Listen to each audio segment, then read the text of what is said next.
오늘 저희들에게 주시는 하나님의 말씀을 함께 같이 받겠습니다. 스가랴서 14장 1절로 8절의 말씀입니다. 자리에서 함께 일어나셔서 날 사랑하심 찬송하시고 하나님 말씀 교독해서 받겠습니다.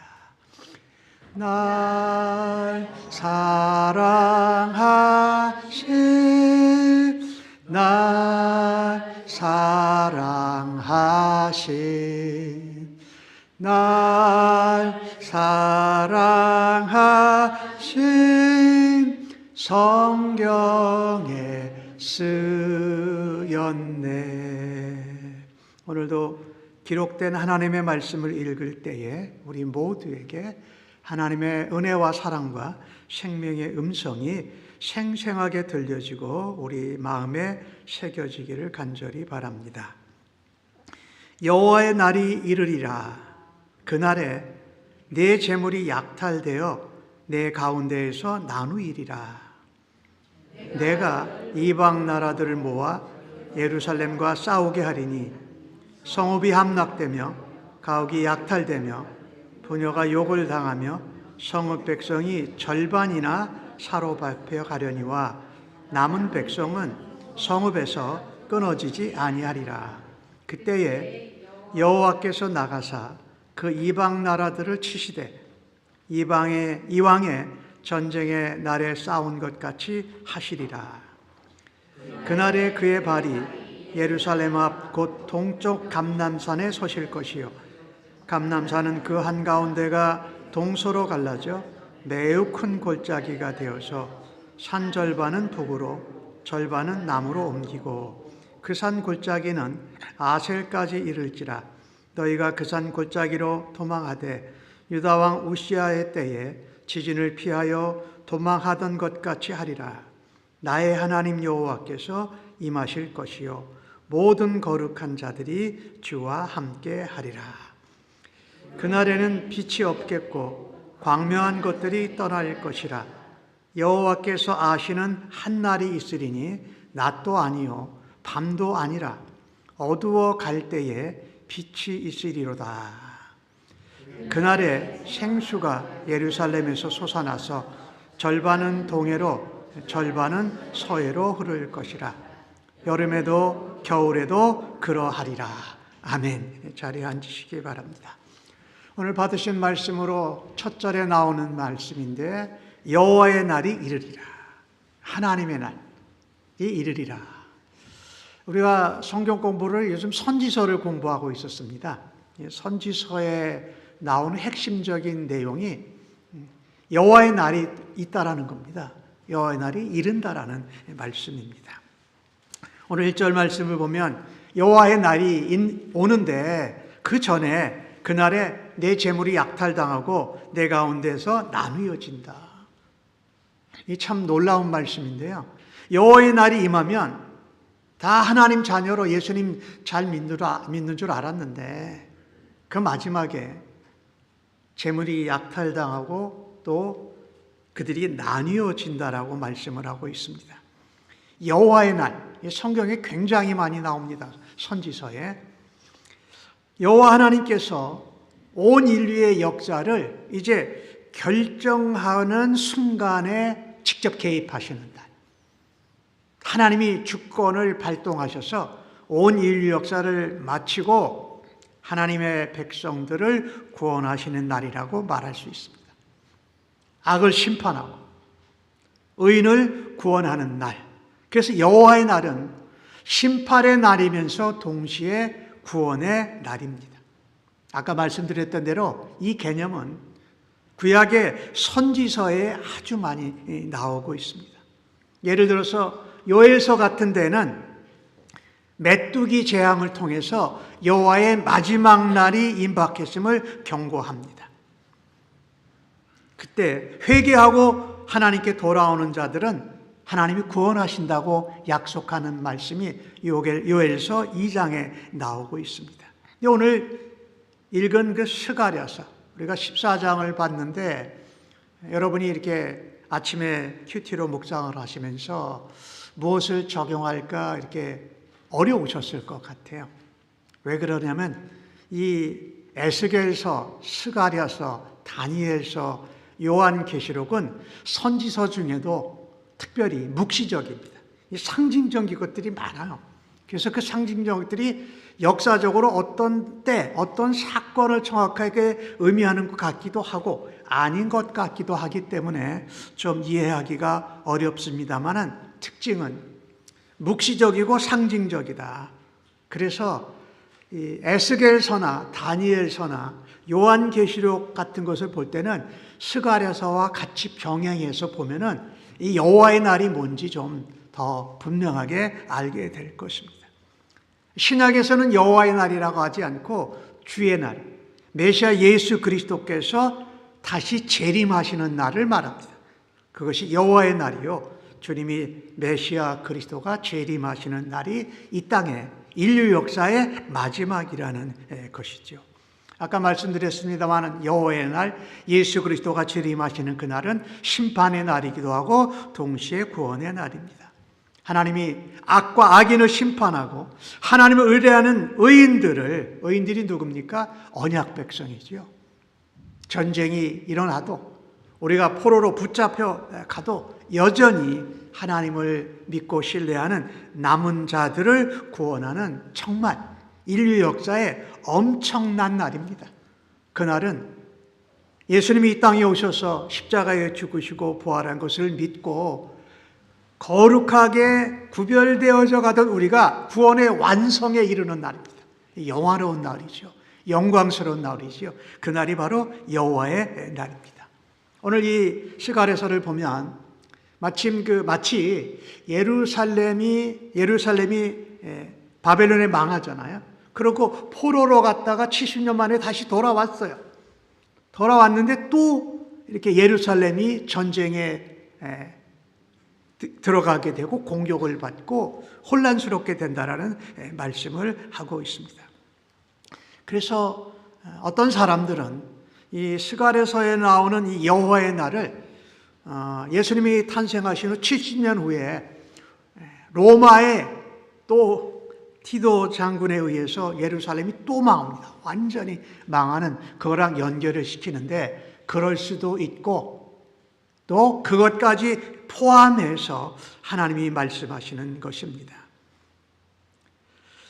언약 백성은요, 우리가 예수 믿는데도 참 우리들 자신을 스스로 돌아다 보면 내가 하나님의 자녀고 예수를 믿는데도 또 죄를 범합니다. 죄를 범하다가 회개하지 않고 죄가 쌓여지면 하나님께서 징계를 하세요. 우리 일종의 심판이지요. 그러면 그때 가서 또 우리가 회개해요. 회개하고 나서 하나님의 은혜로 회복돼요. 구원받는 것 같이 회복돼요. 이 사이클을 반복했던 게 성경이 어디냐면 사사기예요. 사사기. 그죠? 하나님이 건져주시면 잘 살지 않고 죄 짓고 또 혼나가지고 또 회개하고 또 하나님의 부르짖으면 하나님이 구원해 주시고 회복시켜 사사들을 통해서 구원해 주시죠. 그리고 다시 또 죄를 범는 일이 계속 반복되는 것이 사실 성경에 나오는 우리 사람들, 인생들의 또 예수 믿는 사람들의 모습이기도 하다라는 것입니다. 그런데 이 반복의 사이클이 더 이상 안 되는 날이 있습니다. 반복 사이클이 끝나는 날. 내가 죄를 짓고 우상 숭배하고 범죄하고 하나님 앞에 징계받고 회개하고 다시 회복했는데 그것을 더 이상 할 수 없는 날. 그날이 바로 역사적인 마지막 날. 여호와의 날이요, 심판의 날이요, 구원의 날이요, 종말의 날이라는 것입니다. 한번 성경을 여러분이 한번 짧지만은 한번 생각해 보세요. 애굽에서 있다가 출애굽기 광야에서 쭉 40년 지나갔었던 일이 그런 일 아니었나요? 여호수아가 진두지휘에서 가나안 땅에 들어가서 막 살 때도 그러지 않았나요? 또 사사들을 세워서 살 때 사사가 나라들을 이끌어갈 때도 그랬죠. 그러다가 이스라엘에 왕이 생겼잖아요. 남쪽 유다와 북쪽 왕. 이스라엘 왕들과 하는 모습을 보세요. 사람들이 계속 똑같은 사이클을 반복했거든요. 그리고 나라가 멸망하지 않았습니까? 그런데도 몰라요. 다시 포로에서 귀환해서 포로 귀환 공동체가 성전을 짓기 시작하고 또 포로 공동체로 살아갈 때에 전한 말씀이 바로 스가랴서거든요. 그 다음에 이때가 시대적으로는 기원전 한 518년, 520년경에, 그리고 100년, 70년 뒤에 이스라엘 온 유다가 또 로마에 망합니다. 그러니까 이 400년, 500년 사이에는 선지자가 없었어요. 말씀이 없었어요. 그러다가 예수님이 이 땅에 딱 오셔서 언약대로 말씀대로 오셔서 우리에게 구원의 길을 열어주셨다라는 것이죠. 그 위에 쓰여진 것이 뭡니까? 신약 성경이죠. 복음서부터 시작해가지고 사도행전, 서신서 해가지고 마지막에 요한계시록까지 아니에요. 그럼 거기에 나오는 내용이 뭡니까? 재림입니다. 이것을 통해서 하나님의 언약 백성이 전쟁에 있던 시련을 받던 궁극적으로 하나님 백성은 여호와의 날에, 종말의 날에, 심판의 날에 구원을 받는다라는 것이 여호와의 날의 의미인 것입니다. 자, 오늘 본문 14장을 1절에서 8절까지만 보았는데 14장 전체를 저는 설교하려고 합니다. 여호와의 날에, 오늘 스가랴서를 통해서 보니까 무슨 일이 일어납니까? 2절과 3절에 나오는 내용을 보니까 내가 이방 나라들을 모아서, 하나님이 이방 나라를 모아서 예루살렘과 싸우게 한다라는 것입니다. 이미 벌써 예루살렘, 유다, 이스라엘 백성들이 아수리에 망하고 바벨론에 망하고 포로로 갔다 와서 지금 뭔가 하나님이 붙잡아 주셨는데 또 보니까 약탈당하고 부녀가 욕을 당하고 성읍이 함락된다라는 것입니다. 무려 백성의 절반이 사로잡혀가고 남은 백성 2분의 1은 성읍에서 끊어지지 아니하리라라고 말씀합니다. 자, 하나님께서 이스라엘 백성을 다 건져주시고 다시 바벨론에서 데려오게 하시고 또 무슨 전쟁을 겪어서 이방 나라를 하나님이 동원하셔서 전쟁을 겪게 하고 거기서 또 반을 하나님께서 하나님과 함께 남은 백성은 끊어지지 않는다. 그리고 싸움은 하나님께서 하신다라는 것입니다. 여기서 우리는 무엇을 할 수가 있냐면요, 세계 많은 나라들이, 제가 아까 기도 시간에 제국주의 얘기를 했습니다만, 나라가 강해지고 커지면 그냥 자기들이 잘 살고 남 도우면 되는데 자꾸 남의 것 빼앗고 남의 땅 훔치고 남을 노예로 종속되게 만들려고 하는 것이 인간의 본성이요 나라에 세워진 지도자들의 본성이기도 한다라는 것입니다. 근데 그게 자기들 마음대로 되는 것 같지만 아니라는 거예요. 그 주권이 하나님께 있다. 이 모든 인류 역사의 흐름은 하나님이 주도하신다라는 것입니다. 그래서 남은 백성들은 누굽니까? 고난 가운데도 전쟁 가운데에도 하나님이 마지막 날 악과 악인이 심판을 당해도 하나님의 언약 백성, 남은 백성들은 반드시 구원하신다라는 것을 신뢰하는 백성들입니다. 아무리 어려워도, 아무리 소란스러워도, 아무리 소망이 없어 보여도 하나님의 날, 여호와의 날이 있다.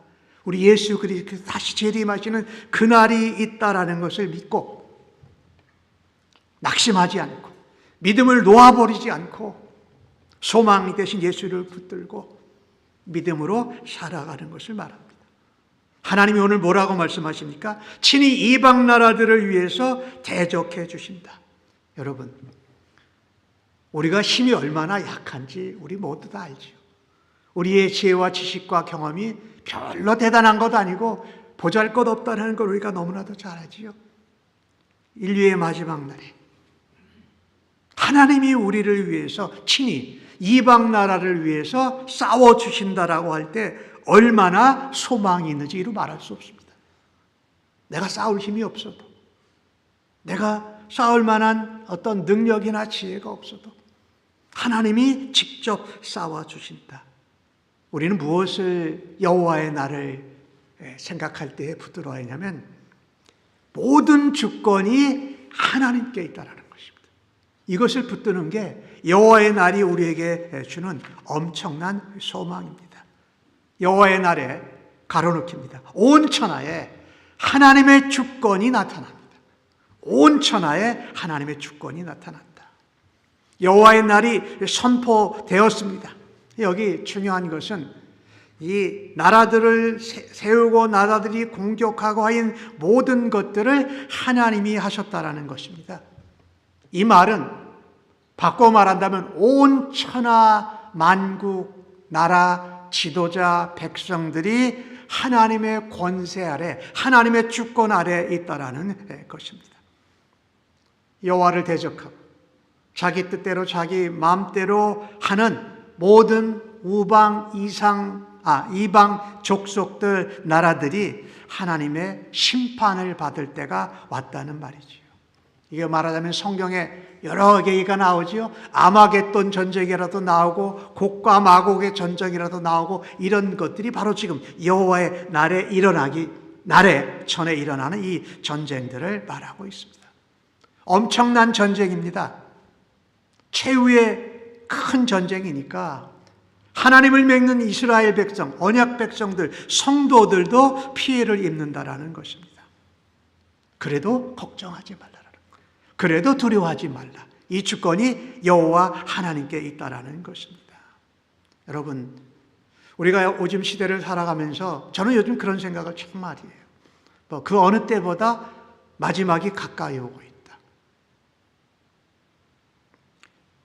성도에게도 분명히 어려운 일이, 전쟁이, 고난이, 환난이 닥쳐온다라는 것입니다. 그러니 깨어 있어야 돼요. 소망을 놓지 말아야 한다라는 것입니다. 그래서 내가 이렇게 힘들어도, 내가 이렇게 어려워도 세상이 다 저들의 사람들의 어떤 뜻대로 모아놨는 대로 되는 것 같지만 아니야. 하나님은 우리를 심판날에 구원을 완성하시는 분이야 라고 하는 것입니다. 최후 승리가 아직 남아 있습니다. 그래서 모든 권세, 모든 지도자, 모든 나라가 하나님 앞에 무릎 꿇는 날, 여호와의 날이 있다라는 것입니다. 9절에 나오는 말씀은 그것을 이렇게 선언합니다. 여호와께서 천하의 왕이 되신다. 그날에는 여호와께서 홀로 한 분이실 것이요 그의 이름이 홀로 하나이실 것이라. 그러니까 그 여호와의 날에는 왕은 아무도 없어요. 지도자도 아무도 없어요. 천하 만민 천하 만국에 오직 여호와 하나님만 홀로 왕이시라는 것입니다. 그분의 이름만이 유일합니다. 그분의 이름만이 홀로 하나라는 것입니다. 이 얘기는 뭐냐면요, 하나님이 천하 모든 나라 백성들에게 영광을 홀로 받으시는 날이라는 것입니다. 바꿔 말한다면 이따 뒤에 이야기를 좀 드릴 건데, 하나님을 안 믿었던, 하나님을 모르던 이방인들조차 하나님 앞에 나와서 예배하고 찬양하고 기도하고 하나님께 영광을 올리는 날이 바로 여호와의 날이라는 것입니다. 오늘 스가랴서 14장 16절은 그것을 이렇게 표현합니다. 예루살렘을 치러 왔던 이방 나라들 중에 남은 자가, 이스라엘 혈적으로 민족으로가 아니라 하나님을 나의 아버지로 주권자로 믿는 사람이 바로 남은 자인데, 그들이 해마다 올라와서 그 왕 만군의 여호와께 경배하며 초막절을 지킬 것이라고 16절에 말합니다. 여러분, 이게 우리가 잘 상상이 안 돼요. 하나님을 대적하고 하나님이 왕이시여 신인데 자신들이 신인 것 같이 군림했던 모든 나라들의 왕, 우상 숭배자들이 있던 그 나라들 중에 남은 백성들이 어떻게 만군의 왕이신 오직 이 우주의 유일한 주권자이신 여호와 하나님께 예배하고 초막절을 지킨다는 거예요. 여러분, 초막절이 뭡니까? 이스라엘 백성들이 지켰잖아요. 초막절이 뭡니까? 광야에서 하나님이 광야에서 우리를 어떻게 안전하게 인도해 주셨는지를 기억하는 날이에요. 그렇죠? 그리고 마침 그것이 농경절기로는 모든 것을 거둬들이는 가을 추수 때여가지고 초막에서 거하면서 하나님이 지키신 것, 하나님이 우리를 이런 가운데에도 먹이시고 입히시고 풍성한 소출인 주실 것을 감사하는 셀리브레이션 하는 날이었어요. 예배의 날이었다라는 거지요. 여러분 한번 생각해 보세요. 예수 믿던 우리들 그렇게 할 수 있어요.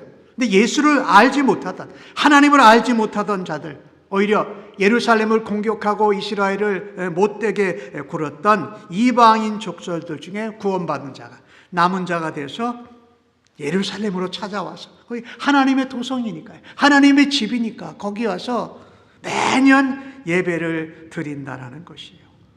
여러분, 이게 여호와의 날은 어떤 날이냐면요, 천하 만국 모든 백성들이 주권자 되신 하나님을 예배하는, 그것도 영원히 예배하는 예배의 공동체로 변화되는 줄로 믿습니다. 이게 여호와의 날입니다.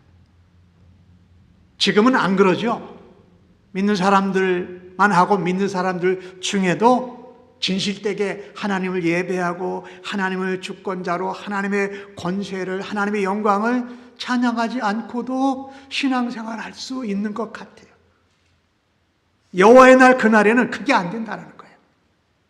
끝이 나기 때문에. 이것이 바로 여호와의 날입니다. 그것을 아까 말씀드렸죠. 예수님이 초림하셨고 재림하시는 날에 고난과 전쟁과 어려움과 소망이 끊어질 때에도 약속, 말씀을 붙들고 여호와의 날을 소망하며 종말적인 삶을 살아가는 주님의 백성들 되시기를 예수님의 이름으로 간절히 축복합니다. 정말 여호와의 날이 이릅니다. 성경이 수도 없이 말해요. 모든 선지자들, 특별히 요한계시록 이런 것들이, 그날이 바로 심판의 날이요 구원이 완성되는 날을 소망하면서 오늘 하루도 여호와의 날처럼 살아드리는 우리 모두가 되기를 간절히 바랍니다. 두 번째로 똑같은 질문입니다. 여호와의 날, 그날에 무슨 일이 일어납니까? 오늘 4절과 5절인데 저와 함께 같이 읽어보실까요? 시작.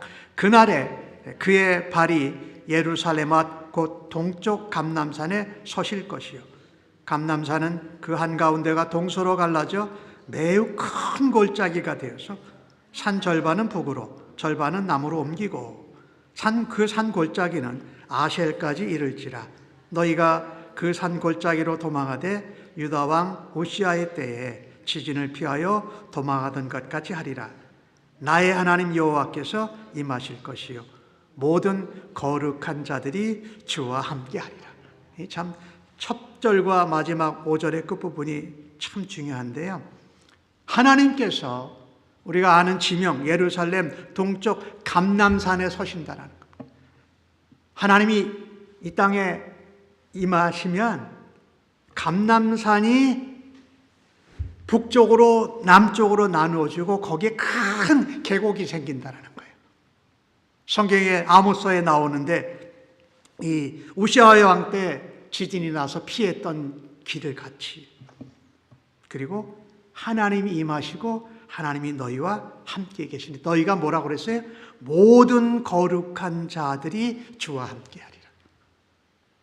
여호와의 그날, 하나님 마지막 날 예수님이 재림하신 그날에 감람산에 직접 서실 때 거기 큰 골짜기가 생겨서 우리를 보호하신다라는 것입니다. 감람산만 남아요. 그리고 모든 땅은 다 낮아져요. 10절 말씀에 아라바와 같이 된다라는 것은 모두 다 평지가 된다라는 것입니다. 하나님의 도성 예루살렘에 있는 그 감람산만 높고 다른 것들은 모두 다 낮아지고 그 감람산에 큰 계곡이 생겨서 거룩한 자, 구원받은 자들이 하나님이 준비하신 피난길을 따라서 피난처에 거한다라고 말씀합니다. 비록 어려움을 겪고 도망도 하지만 하나님이 임하고 계십니다. 그러니 전혀 두려움이 없다라는 것이죠. 그리고 모든 성도가 하나님과 함께 한다라고 말씀합니다. 여호와의 날에 무엇이 나타납니까? 모든 성도에게 하나님의 구원이 임합니다. 하나님의 구원이 임합니다. 아무리 세상이 시끄럽고 아무리 혼란하고 아무리 악해도 여호와께서 감람산에 거하실 때에 산이 남쪽으로 북쪽으로 갈라지면서 하나님의 거룩한 남은 자 언약 백성들이 거할 수 있는 피난처와 피할 길을 하나님이 주셨다라는 것입니다. 자, 그 골짜기가 얼마나 큰지, 하나님은 우리의 피난처가 되시고 하나님은 우리에게 피할 길을 주신다라고 말씀하지 않습니까? 그 백성들이 감람산 그 큰 골짜기에 자리를 잡게 된다라는 것입니다. 사랑하는 성도 여러분, 참 요즘 시대를 또한 살아가면서 뉴스를 저도 요즘 잘 안 보는데 뉴스를 볼 때마다 참 이 세상이 참 더 악해진다. 최근에 미국의 관세 전쟁으로 시작돼서 다른 나라들, 그것이 또 핵폭탄, 이 핵무기에 관련돼서 또 서로들 다 막 끔틀거리는 이 모습을 보면서 참 마지막 때가 되면 우리가 오늘 핍박받는 교회와 성도를 위해서 기도했지만 이렇게 모여서 예배 못 드릴 수도 있어요. 우리가 성경을 제대로 보지 못할 수도 있어요. 우리가 많이 의지하고 있는 핸드폰이나 모든 SNS가 제대로 작동이 안 되는 날일 수도 있어요. 그때 우리가 붙들어야 될 것은 그런 가운데에도 하나님 우리에게 피난처를 반드시 주신다. 피할 길을 주신다라는 확신이 있다라는 것입니다. 하나님은 높은 산도 발 아래 두시지 않습니까? 이런 주권자이신 우리의 아버지, 창조주 하나님을 외면하면서 살아야 되겠습니다.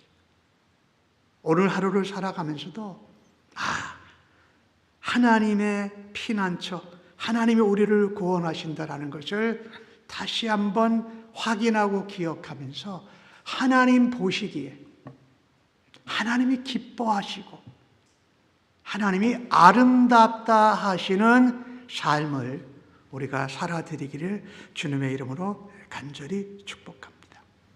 하나님이 일어나시면 여호와의 날에는 세상 모든 영광들은 다 사라집니다.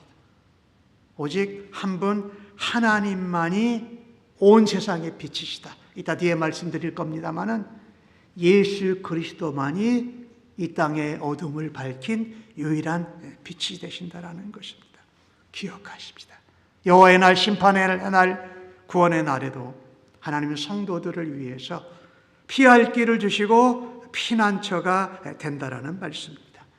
오늘 6절과 7절에 나오는 말씀을 보면 그날에는, 여호와의 날에는 빛이 없겠고 광명한 것들이 떠날 것이라 여호와께서 아시는 한 날이 있으리니 낮도 아니요 밤도 아니라 어두워갈 때에 빛이 있으리로다. 이렇게 기록을 합니다. 이 무슨 얘기입니까? 여호와께서 이 땅에 오시는 그날에는요 천체의 이상이 나타난다는 겁니다. 지금 우리가 살고 있는 이런 천체의 상태가 아니라 뭐라고 그랬습니까? 빛이 없대라는 거예요. 해가 빛을 잃는 거예요.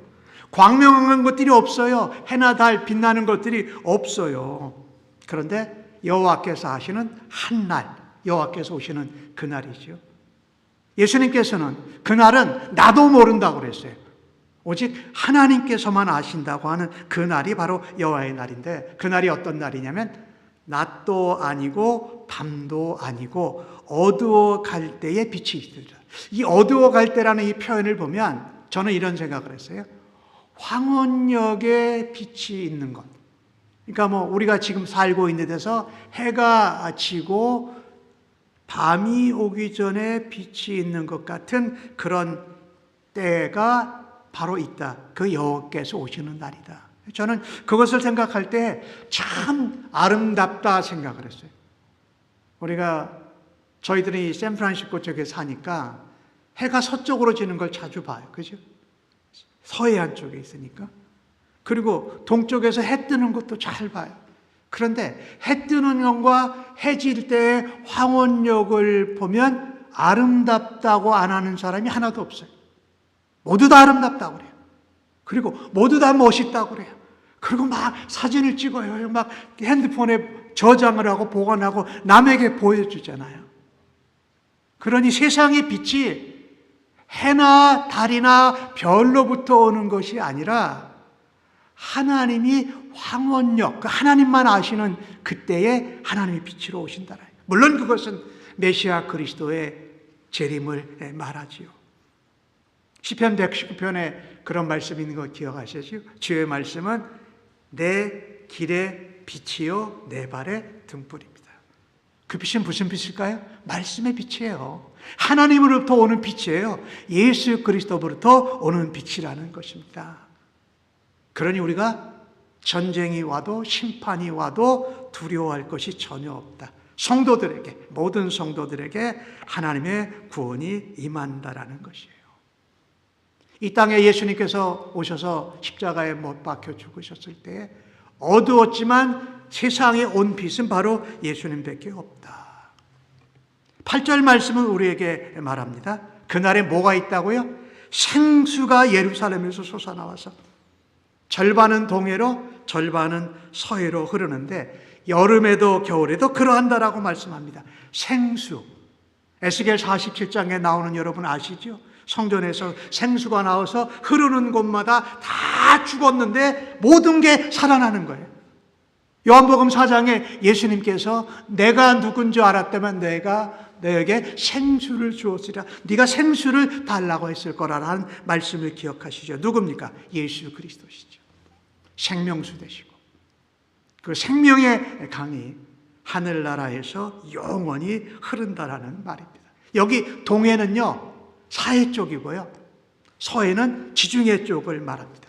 여름에도 겨울에도 그렇게 자란다라는 것은 영원히 계속 반복된다라는 말씀입니다.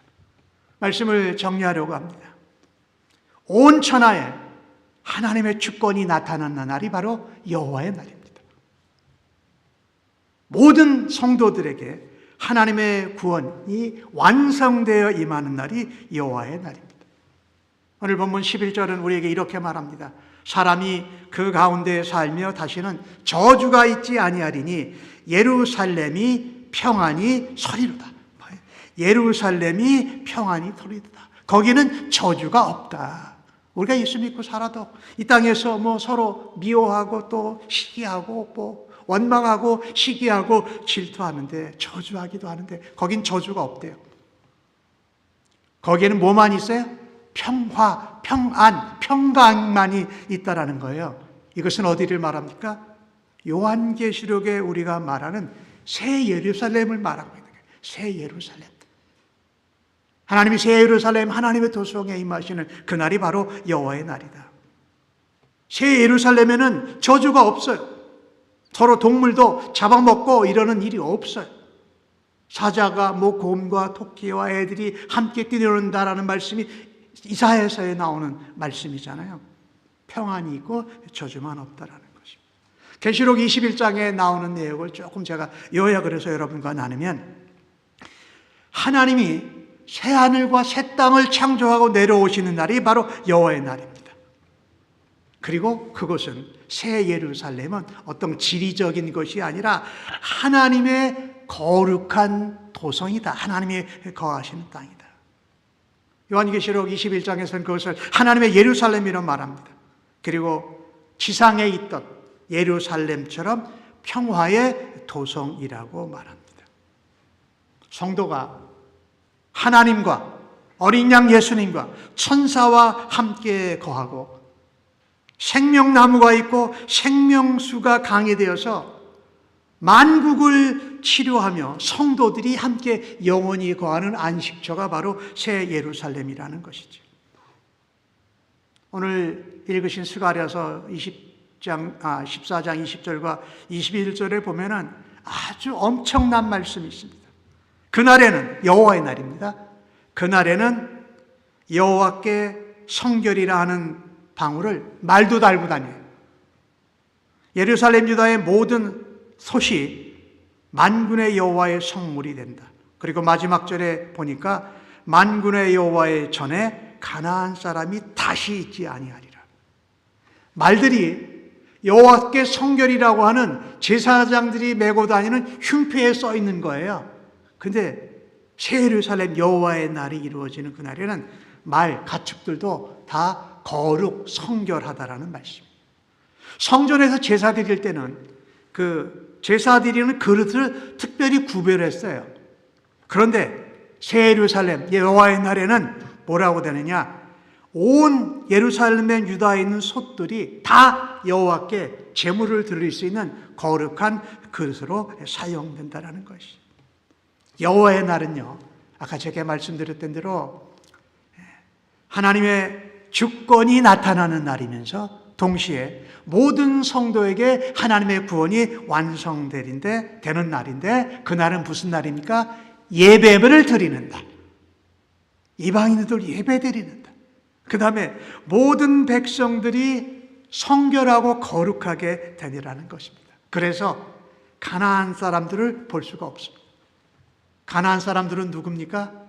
아니, 우상 숭배하고 신 하나 믿는 게 마음에 안 들어서 여러 개 믿고 했던 우상 숭배자들이 이스라엘 예루살렘 백성들을 우상 숭배에 물들게 했잖아요. 그런 사람들이 전혀 없는 새 예루살렘. 그날이 바로 예배드리는 날이요, 거룩하는 날이요, 하나님의 구원을 완성하는 날이요, 하나님의 주권이 나타나는 날이라는 것입니다.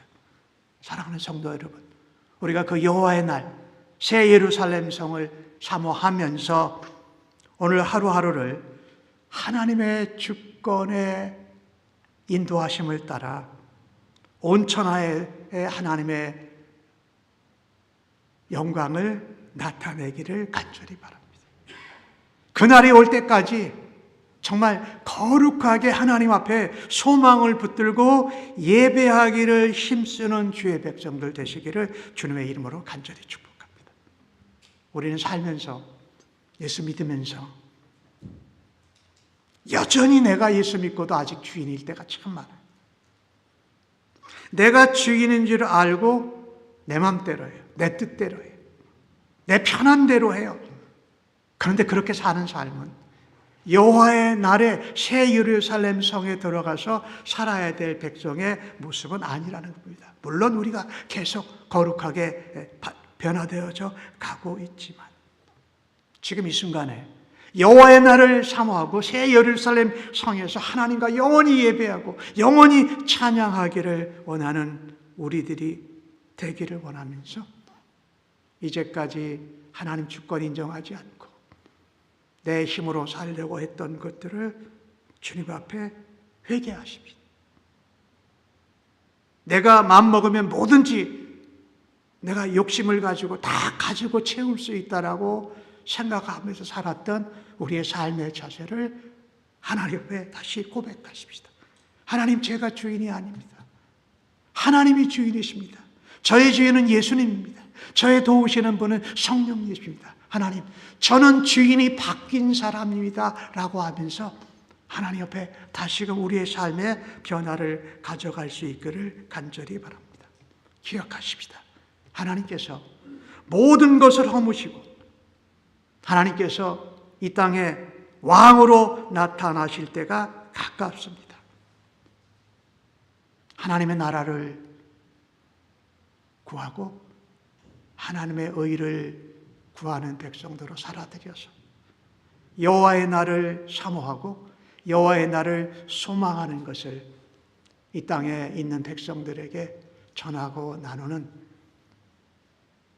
그리스도의 사람, 하나님의 언약 백성 남은 자로 살아들이시기를 주님의 이름으로 간절히 축복합니다. 아멘.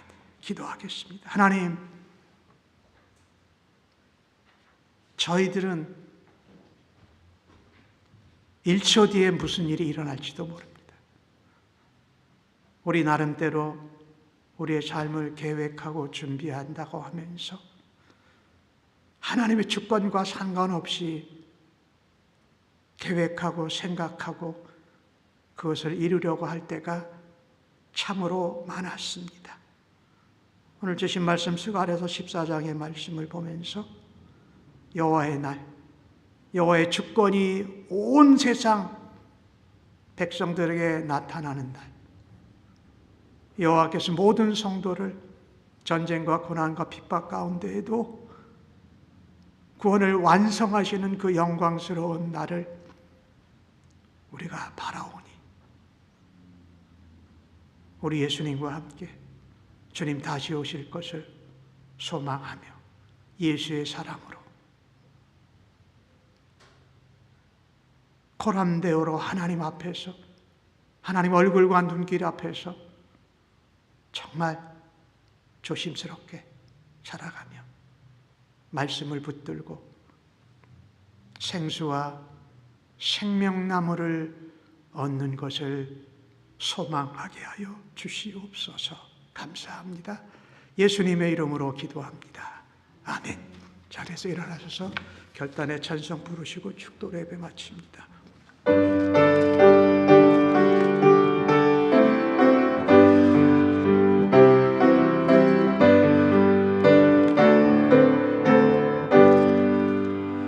환난과 핍박 중에도 성도는 신앙 지켰네. 이 신앙 생각할 때에 기쁨이 충만하도다. 성도의 신앙 따라서 죽도록 충성하겠네. 옥중에 매인 성도나 양심은 자유 얻었네. 우리도 고난 받을 때 죽어도 영광 되도다. 성도의 신앙 따라서 죽도록 충성하겠네. 성도의 신앙 본다다. 원수도 사랑하겠네. 인자한 언어 행실로 이 신앙 전파하리라. 성도의 신앙 따라서 죽도록 충성하겠네.